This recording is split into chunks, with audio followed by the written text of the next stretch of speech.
bienvenidos a Adictia Visual. Yo soy Edith y el día de hoy hablaremos de Tarzán, la película animada de 1999 que cumple 25 años de haberse estrenado. ¡Oh my god! ¿Por qué pasa el tiempo? ¿Por qué pasan los años? ¡Qué horror! Pero bueno, querido público, la verdad es que esta es una de mis películas favoritas y ahora de hecho que la volví a ver, la verdad es que la volví a disfrutar a lo grande, así que me emociona mucho hablar de ella. Y pues para discutir, fangirlear, analizar y llenarnos de feels está conmigo Andrés. Andrés, bienvenido al programa, ¿cómo estás? Hola, Ed, muy bien y feliz de estar aquí para hablar una vez más de cine, pero también de una película animada que creo que marcó a una generación, no solamente de personas, de fanáticos del cine, sino también a un estudio que tan importante como lo puede ser Disney. Ya hablaremos de eso al ratito. Sí, claro que sí. De hecho, sí fue una película muy, muy importante también en Disney. Y la verdad es que sí, es una película única en muchos aspectos y de eso vamos a hablar evidentemente en este programa. Pero bueno, pues justamente también para hablar de esto nos acompaña Carol. Carol, ¿cómo estás? Bienvenida al programa. Oli, gracias por invitarme y feliz Pride Month a todos los y a todos los que celebran. Aquí listo para hablar de mi ícono queer favorito que es, bueno, ay, me olvidó su nombre, Kershak. Ah, buenísimo. Mira, no lo había pensado así, pero sí, tienes toda la razón. Excelente, muy bien, pues sí, muchas gracias Carol por venir a hablar de esta película aquí al programa. Y bueno, querido público, ya saben que si se quieren unir a la conversación, estamos en Twitch en vivo los lunes 9:30 de la noche y los miércoles en YouTube y en todas las plataformas descargables. Muchísimas gracias a nuestras mecenas Marcia y Melvin por patrocinar este bonito programa en Patreon. Si quieren ser adicties como ellas, vayan a Patreon a suscribirse. Y bueno, querido público, pues ya saben que antes de hablar de esta gran película, evidentemente primero tenemos que salvar lo que amamos.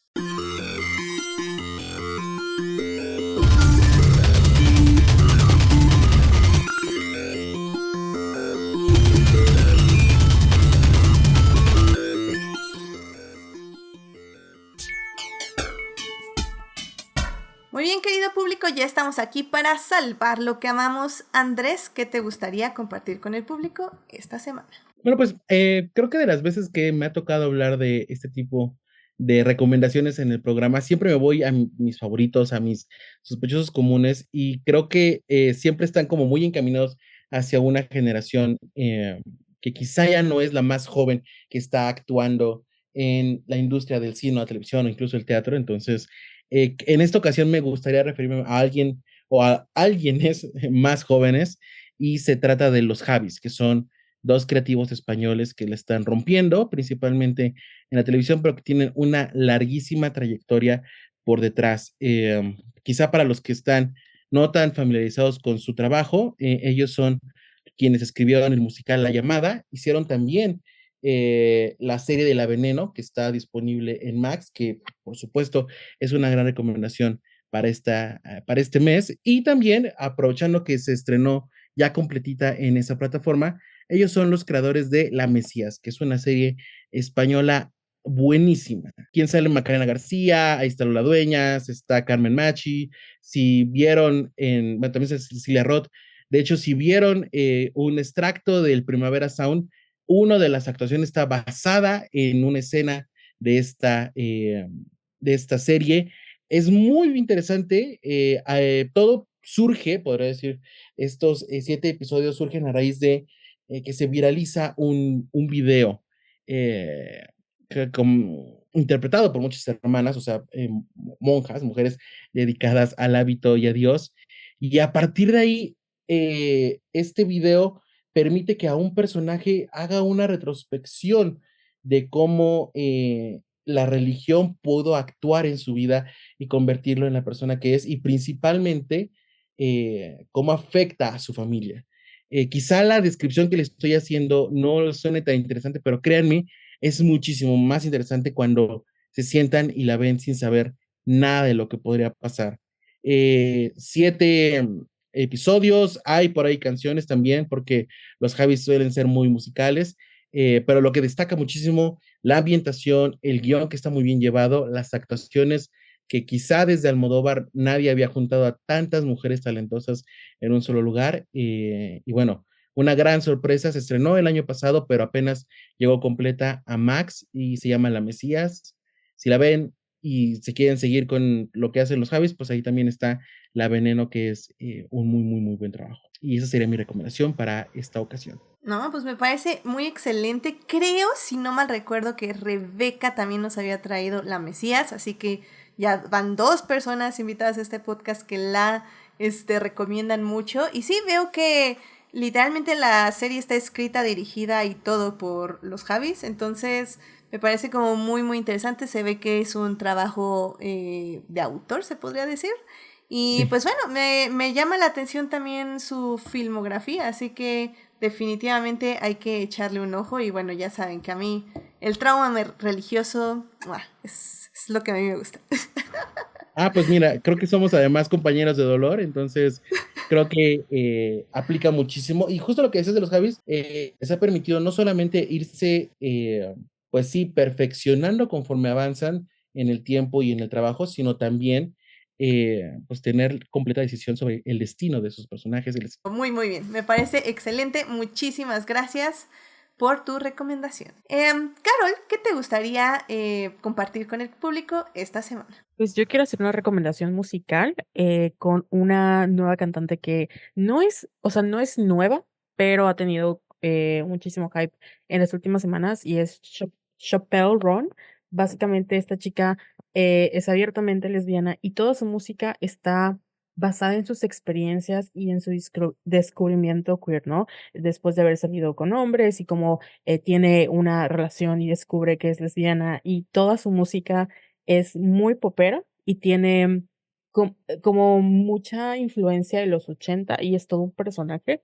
Ella empezó a saltar a la fama porque fue telonera de Olivia Rodrigo y en los últimos 6 meses más o menos que empezó, bueno, creo que tiene más, un poquito más como un año, empezó a hacer su gira por Estados Unidos, se ha vuelto como todo un fenómeno Chappelle Roan, igual porque tiene mucha estética o está inspirada muchísimo en las drag queens, muchísimo como en tiene mucho humor y sobre todo o sea, es muy, siento yo que hace mucho tiempo que no veíamos a una mujer abiertamente lesbiana hablar de sus experiencias de una manera tan, no sé cómo explicarlo, pero muy popera, muy divertida, es todo un fenómeno. Y esta semana se presentó en el musical festival de Governors Ball, donde hizo un speech hablando no solamente de los derechos de las mujeres y las personas trans, sino también de los derechos de las personas que están en tierras ocupadas, obviamente haciendo referencia a las personas en Palestina.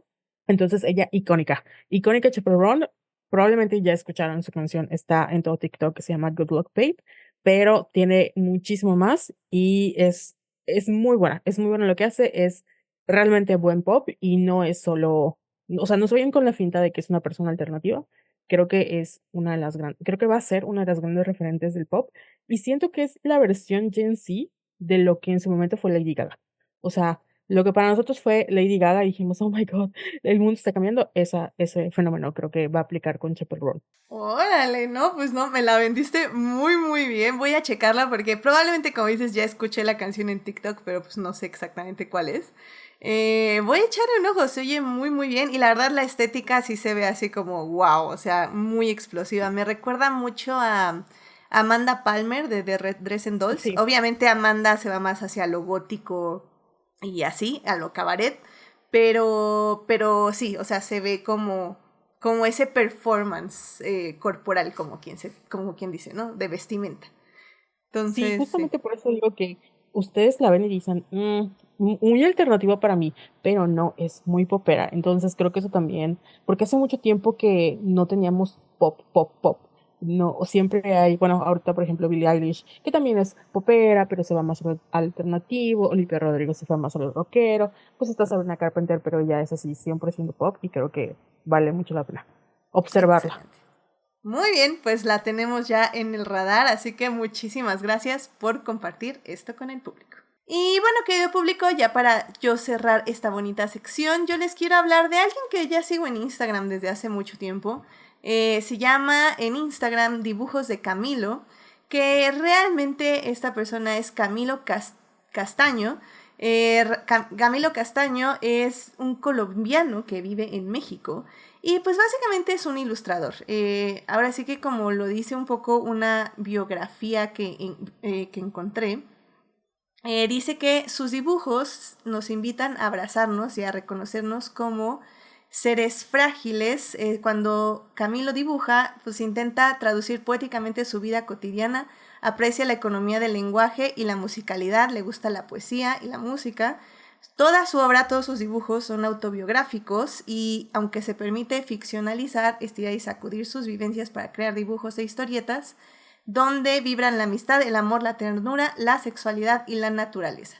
La verdad es que a mí me gustan mucho sus dibujos, o sea, como lo dije ahorita parafraseando esta mini biografía, me gusta que, o sea, hay muchos dibujos que son acerca básicamente del autodescubrimiento, pero también de la autoternura, de básicamente focalizarnos en querernos a nosotros y a cuidarnos y apapacharnos de vez en cuando.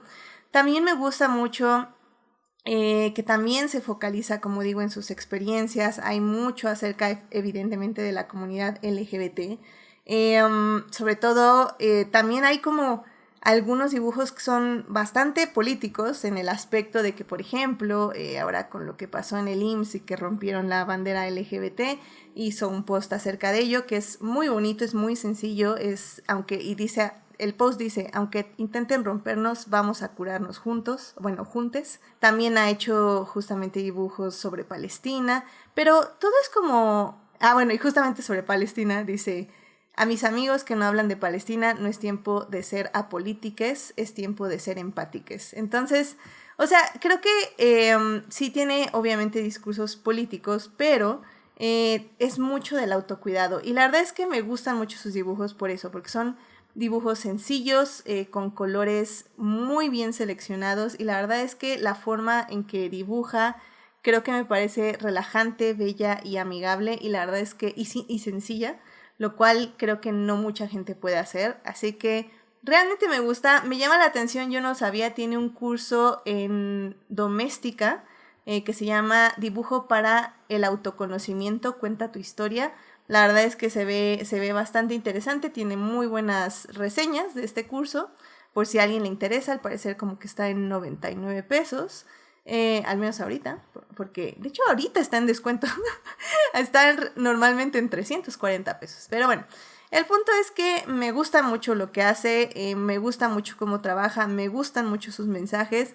Así que si se pueden dar ahí una vuelta por su Instagram, ver su trabajo y apoyarlo de la forma en que puedan, creo que es una gran persona para seguir y pues para básicamente pues tener ese post día a día de lo que trabaja.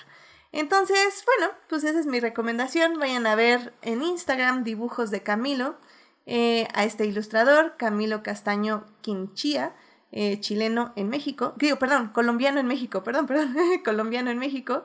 Y y pues nada, vayan a checarle en Instagram. Y bueno, querido público, pues ya con eso podemos irnos al tema del día de hoy. Así que vámonos ya a hablar de cine.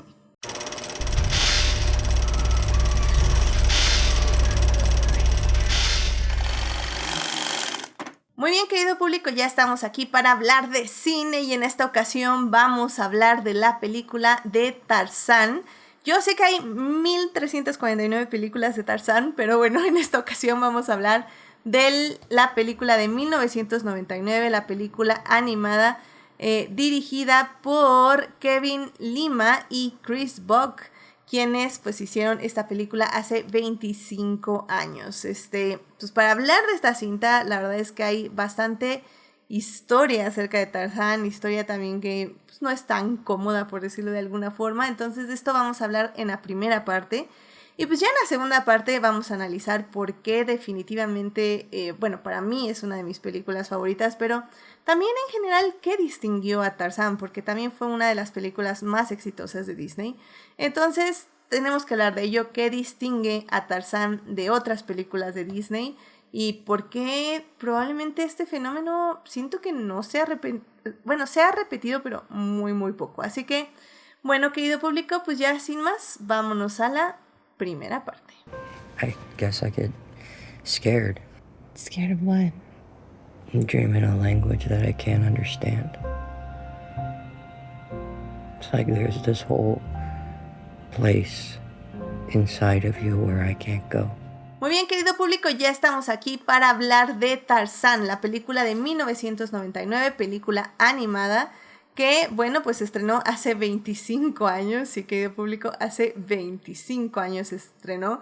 Esta película, pues, fue nominada, de hecho, para Mejor Canción y ganó Mejor Canción en los Óscares con la canción You Will Be in My Heart, música y letra de Phil Collins, del cual ya hablaremos justamente en este programa.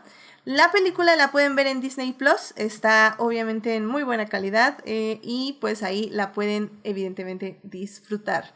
Y bueno, pues la verdad es que como les comentaba un poco, yo no soy muy fan en general de Tarzán, como la historia o el concepto, por decirlo de alguna forma.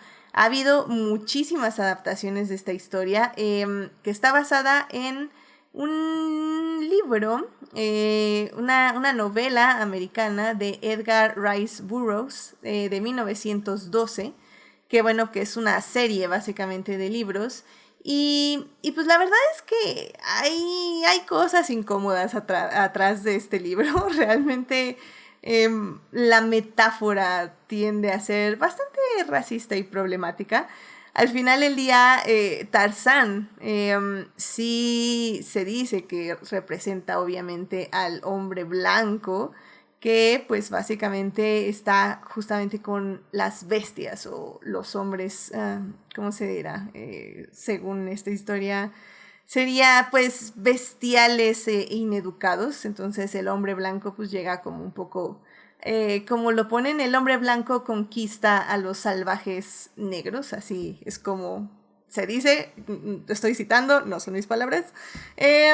Y sí, evidentemente la historia, pues sí, no es muy bonita, pero como todo en de 1900 y cachito, la verdad es que los tintes sí tienden a ser muy problemáticos, pero por alguna u otra razón que tal vez podemos tratar de entender aquí, es una historia que al final del día se ha retratado muchísimas veces, se sigue buscando retratar. En cierta forma, hubo un año que creo que hubo como 2 adaptaciones de este concepto de Tarzán.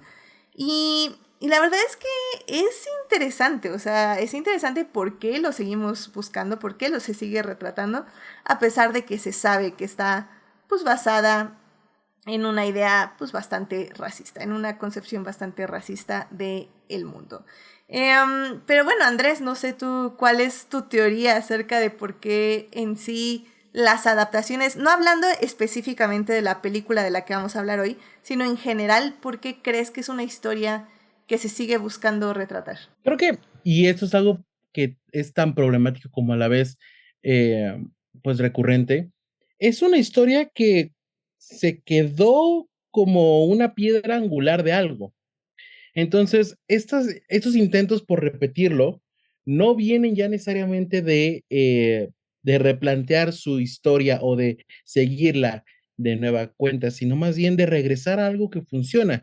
Estaba leyendo que antes de la versión animada se habían hecho 47 películas de Tarzán, desde la primerita, que era en blanco y negro y todavía casi era muda, hasta la más conocida, eh, que incluso estuvo nominada. Cosas tan icónicas que se terminan por repetir, aunque el mensaje que están planteando desde un principio no sea el mejor. Me parece que, por supuesto, toda proporción guardada, es algo muy parecido a lo que pasa con Lo que el viento se llevó. Es un lugar, o sea, provienen de un lugar y de un momento específico en la historia y creo que debieron haberse quedado ahí, pero justo el que se esté regresando a ella por la importancia que tiene, ha permitido que se hayan hecho modificaciones que la verdad pocas son exitosas. Mencionaba hace un momento del año que tuvimos dos películas de Tarzán. Bueno, quizá la más conocida es aquella en donde sale Alexander Skarsgård y Margot Robbie, que quisieron darle una vuelta, pero termina siendo, a fin de cuentas, la misma historia. Creo que aquí, seguramente lo hablaremos más adelante, lo que hace Disney al momento de replantear esta historia colonizadora, le da cierto encanto y también, pues, le quita un tanto el polvo y ese tufo a lo viejo que, pues, desgraciadamente va a cargar siempre con algo como Tarzán. Sí, sí, estoy de acuerdo. Es que es muy, muy difícil justamente pues quitarle a algo que es literalmente la esencia de la historia, ¿no? Y creo que efectivamente, creo que Disney lo logra. Vamos a discutirlo en su momento. Nada, rápidamente, saludos a Marsalis21, a Julián García que nos están escuchando ahí en el chat. Y saludos a Héctor, que hace rato que no se paseaba aquí en vivo. Muchísimas gracias por escucharnos en vivo. Y dice, y obviamente tenía que venir a este podcast, Héctor, porque evidentemente lo que pone en el chat es English White Savior Forever, un Salvador Blanco Forever, entonces, y pone que delicioso imperialismo. Pero bueno, también Héctor se cuestiona de por qué no sabe, su eterna confusión de por qué se sigue buscando retratar esta historia. Y sí, o sea, definitivamente creo que, o sea, por ejemplo, yo tal vez he visto, aparte de esta de animada de Tarzán, he visto una, tal vez dos adaptaciones más. Pero sí, definitivamente no es una historia que yo busque. Sobre todo porque, o sea, deja el White Savior Complex, ¿no? El Salvador Blanco que se retrata en esta historia. Sino también, o sea, al final del día siempre los papeles femeninos tienden también a ser como triplemente problemáticos. O sea, bueno, no más problemáticos que el contexto, pero también problemáticos. Creo que la otra adaptación que funciona, que no es una adaptación literal, pero casi, es la película de George de la Selva, con Brendan Fraser, que bueno, no sé si hablamos ya de esta película aquí en el podcast o nada, nos hemos referido a ella, pero bueno, es una película, no sé si súper feminista, pero tiene un súper female gaze que yo amo, y definitivamente creo que también supieron navegar toda esta esencia problemática de la historia en general, ¿no? Pero sí, definitivamente no es fácil y yo creo que el 99% de las películas de Tarzán no logra deshacerse de ello. Pero bueno, no sé tú, Carol, cómo veas esta historia original de Tarzán y sus repercusiones cinematográficas. Pues me gustaría echarle la culpa también al como la la supremacía blanca, ¿no? Para reafirmar el estatus, pero siento que es más como las ganas quizás del estudio de poder explotar una historia que tiene muchas cosas que explotar, porque nos hace la pregunta de qué tanto podríamos sobrevivir en la selva, ¿no? Y tal vez por eso hay N cantidad de temporadas de Survivor, de la capacidad del ser humano de poder superarse ante las adversidades, pero al final del día, o sea, la película de Tarzán, y supongo que todas las demás, es una romantización de, pues, una persona que logra superar ciertas adversidades, porque yo veo la película y digo, yo no podría sobrevivir.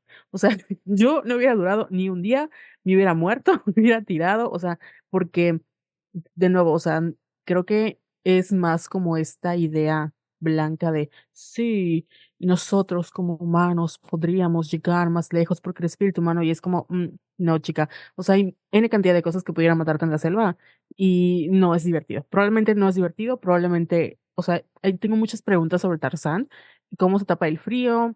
Para empezar, ¿cómo come? ¿Cómo descubrió que tiene que ponerse taparrabos? Hay muchas cosas que me quedan con la duda, pero bueno. Sí.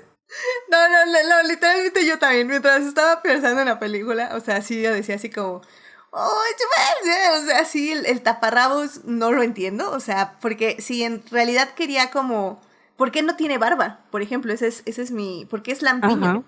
O sea, si supone que si se quería parecer a sus hermanos simios, ¿por qué no se dejó crecer todo el pelo que pudo, no? Entonces, me parece como un poco extraño que sea lampiño también. Y son de las cosas que nunca nos vamos a contestar, evidentemente, aparte de que es estético cómo se ve.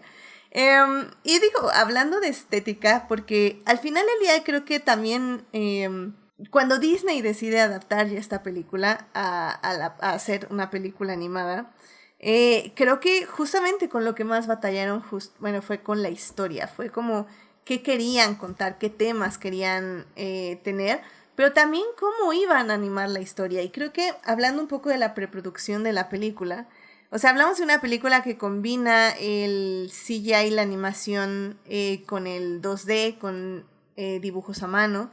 Es una historia que se fue trabajando durante mucho tiempo y que al final incluso tuvieron que cambiar varios aspectos de la historia, invitar varios guionistas para que afinaran un poco todo lo que eran los arcos de estos personajes. Incluso se alejaron mucho del libro original, lo cual me parece un gran acierto. Y creo que en ese aspecto, o sea, la película fue muy trabajada, o al menos muy pensada en el aspecto Disney de que traen como 5,500 gentes mientras que están cambiando de directores y pasando por varias cosas. Porque bueno, al final del día este fue el primer trabajo de Kevin Lima y de Chris Brook. O sea, fue su primera película de ambos directores. Bueno, de Kevin Lima ya había hecho Goofy Movie, que pues es una buena película, pero bueno, definitivamente es otro monstruo a Tarzán. Y luego, al final del día, después ya se dedicó a hacer otras películas como Los 102 Dálmatas o Enchanted. También él yo creo que llegó por Conectes, porque es esposo de Brenda Chapman. No es cierto. Bueno, no sé. Pero bueno, Brenda Chapman era también como importante. Bueno, hablamos de ella, de hecho es la codirectora del Príncipe de Egipto y la directora de Brave. Bueno, codirectora. Y Chris Brook, pues también fue su primera película, ¿no? Él sí hizo Frozen, que creo que ha sido como su éxito más grande. Hizo la terrible película de Wish, que esa por favor no la vean. Pero bueno, a lo que me refiero es que esta película fue el debut de estos directores. Y creo, Andrés, no sé tú cómo ves, pero, o sea, creo que fue o sea, Disney sí apostó porque esta historia iba a atraer gente, y creo que con cada departamento que iba aportando, iban confeccionando esta película, fue que lograron hacer una cinta con un muy gran presupuesto, por cierto, de 130 millones en ese momento, era mucho dinero. Pues lograron literalmente no solo doblarlo, sino hasta triplicar el presupuesto que recibieron por esta cinta. Fíjate que es algo muy interesante lo que mencionas al momento de decir que esta también fue la primera película de los directores, porque no solamente es la primera película de los directores, también es una de las primeras películas de Disney en la dirección de Michael Eisner. De hecho, la producción de Tarzán inicia cuando todavía Jeffrey Katzenberg, ese ser del mal que después crea DreamWorks, y algo que nadie conoce y de lo que nadie se acuerda, que se llama Quibi, sale del proyecto, sale de la compañía, y el proyecto se queda ahí. En un principio, ellos querían hacer una versión de Tarzán como el Tarzán de los monos, la original.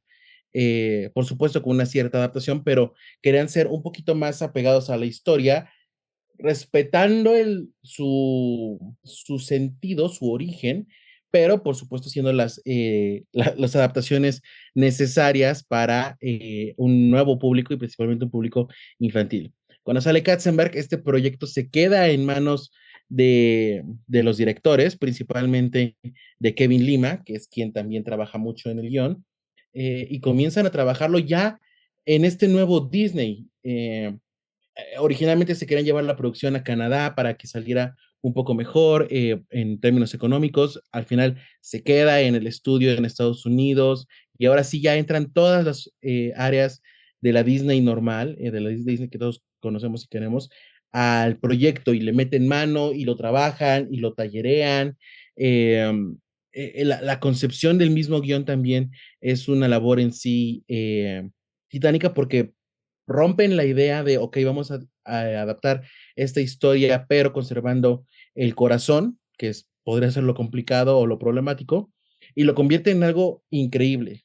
Yo revisando, ahora sí que dándome un Wikipediazo antes de este programa, encontré una cita en la que decía que Kevin Lima partió de la idea principal de Tarzán, con esa escena que todos recordamos en las que Tarzán y Jane están tocándose las manos bajo la lluvia, que a partir de ahí fue como comenzó a concebir la historia de esto, y después Glenn Kane, que es el guionista de la película y que también después, bueno, antes ya había hecho La Sirenita y Aladín, La Bella y la Bestia, y después hizo Enredados, se inspiró justo en ese momento, en ese sentimiento, pero también en la conexión que sintió cuando le dio por primera vez la mano a su hija recién nacida.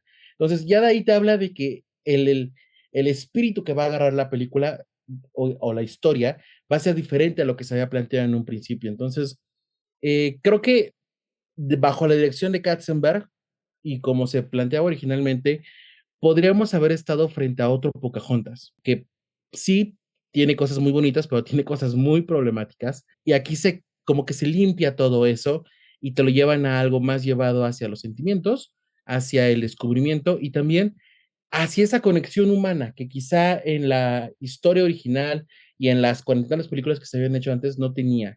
Entonces, eh, a esta película se le conoce como la última película del renacimiento de Disney, que son las películas de los 90, toda esa serie en donde viene desde La Sirenita, El Rey León, Aladín. Entonces se marca el final del Disney como estudio antes de que ya entre pues la predominancia de Pixar, los otros competidores, que Disney comienza a enfocarse en secuelas, en películas para televisión y DVD. O sea, digamos que Tarzán aprovechó ese momento para adquirir muchas cosas que terminaron siendo sus grandes fortalezas. Una de ellas es, por ejemplo, por supuesto, la música de Phil Collins. Llegó un punto en el que Disney se acercaba a los artistas y les decía, oye, tenemos esta película, ¿te interesaría hacer la música? Al primero que le dijeron y le dieron toda la carta abierta, porque recordemos que antes tenían como sus compositores específicos y muy tradicionales.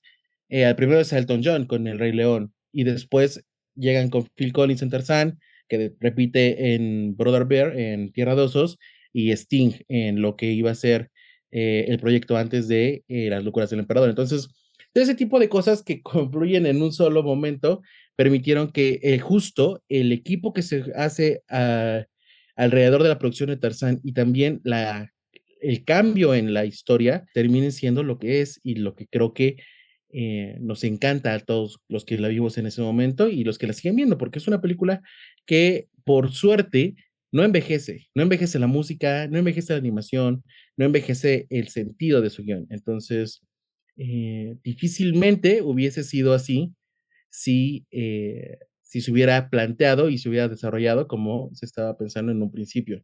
Y creo que ahí también hay una diferencia, pues vean el lugar en el que está Pocahontas en la historia de Disney y en el lugar en el que está Tarzán. Ay, siento como que quiero defender a Pocahontas, pero no puedo. Venga, Eddie, tú defiende a John Smith, por favor. Ay, creo que Carol puede defender también a John Smith. ¿Podemos defender a John Smith, Carol? Yo creo que sí. ¿O no? Pudiese, pero no quisiese. No, es que sí, es que tú también. Al final, creo que John Smith empezó con esto del hombre blanco favorito del mes. Sí. Porque, pues, pero bueno, ya viendo otra vez la película, yo sí me hubiera quedado con Cocoon. Pero bueno, Pocahontas, como siempre, todos tenemos esa etapa de preferir al hombre blanco del mes y le tocó a ella. Pero podríamos defender la interpretación de Susana Zabaleta, eso sí. Ah, claro. Eso siempre. Sí, eso siempre. Estoy completamente de acuerdo. Además que definitivamente, o sea, también retomando lo del soundtrack, Phil Collins, por lo que veo, o sea, grabó varios idiomas su música, entonces eso también está muy, muy padre. Pero al menos Pocahontas sí la prefiero en español. Y Tarzán, personalmente yo sí la veo en inglés. Creo que siempre la he visto en inglés, creo que nunca la he visto en español. Tal vez una vez o dos, pero no creo. Y definitivamente, o sea, como dices, Andrés, o sea, es uno de los soundtracks más... o sea, creo que en general la historia es muy emocional y justamente de eso vamos ya a hablar en la segunda parte. Pero bueno, Carol, no sé si tengas algo más que decir acerca justo de la preproducción de la película o crees que ya nos vamos a hablar de esta. Más que decir, es nada más parte de la película, todo lo que implicó como hacer el personaje de Tarzán, porque, o sea, no nada más era animar un hombre, sino era animar un hombre que se movía como un animal. Entonces, la verdad, o sea, fue un gran trabajo y justo como dice Andrés, fue la última gran película de Disney. O sea, no tal vez la última gran película de Disney, pero sí como cerró esta etapa que luego ya no pudieron replicar por todo lo que representaba la animación 2D, el estudiar, el incluir a, pues, Phil Collins, que yo juraba, perjuraba que era un cantante español, pero luego ya crecí y entendí que no. Y no solo eso, sino la parte ya como mercadotecnia detrás de todo el dinero de Disney, donde nos topábamos con los juguetes de McDonald's, y me acuerdo que había hasta de Bimbo, entonces fue como la última gran película de, pues, de esa etapa de Disney y se nota detrás de, o sea, todo lo que tuvieron que pasar los animadores para darle vida a Tarzán, no solo como un personaje que se movía, sino era un ser humano que se movía como un animal y que se puede ver en la manera en la que mueve sus manos, en la que mueve sus muslos, o sea, todo le es literal al Tarzán. No, sí que qué bueno que lo sacaste al tema de conversación, porque sí, la animación es impresionante. O sea, saludos a Pamela, pero seguro si hubiera estado en este podcast, nos hubiera dicho lo increíble que se ve el cuerpo, o sea, cómo lo modelan y cómo hacen los movimientos. De hecho, consultaron evidentemente a gente de anatomía para ver cómo se podían hacer estos movimientos. Hubo mucho estudio acerca de ello. Y creo que le salió muy bien, o sea, si algo fascina en la animación de la cinta, es justo eso, o sea, cómo el cuerpo de Tarzán se mueve, se desplaza entre las lianas, entre los árboles, y cómo al final, cómo camina, cómo imita los movimientos humanos, por decirlo de alguna forma. O sea, creo que todo eso me parece como muy, muy impresionante. Y sí, definitivamente aplausos a los animadores. Hay varios puntos que me gusta donde se distingue qué es CGI y qué es animación dibujada.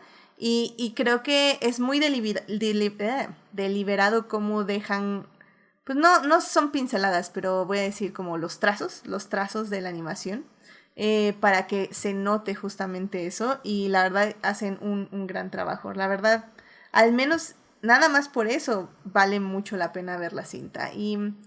Y bueno, rápidamente en el chat dice Marsalis21, el soundtrack de Tarzán es memorable. Jimena, saludos Jimena, igual hace mucho que no te veíamos por aquí, qué bueno que te estás paseando por estos lares. Jimena dice, a mí de la animación, entre otras cosas, me gustó mucho cómo trataron de animar, cómo hubiera evolucionado los movimientos de un humano utilizando su cuerpo con movimientos de primate desde muy niño. Siento que hubo cierta libertad creativa, pero en general me gustó mucho cómo lo reflejaron. Sí, efectivamente, completamente de acuerdo. O sea, creo que se ve, como dices, desde que es un infante y luego creo que se pronuncia un poco más cuando es adulto, sobre todo porque por el tamaño tiene que hacer movimientos muchísimo más marcados que como cuando es un niño, que son movimientos un poquito menos marcados. Pero sí, efectivamente, como dice Jimena, se ve la evolución y eso también está muy, muy padre. Pero bueno, justamente vámonos ya a la segunda parte de este podcast porque ya, ahora sí, vamos a hablar de esta gran película que personalmente a mí me gusta mucho. Así que vamos a hablar de por qué, al menos a mi parecer, esta película sí hizo muy bien una adaptación nada cuestionable de la historia de Tarzán. Así que bueno, querido público, vámonos a la segunda parte de este podcast.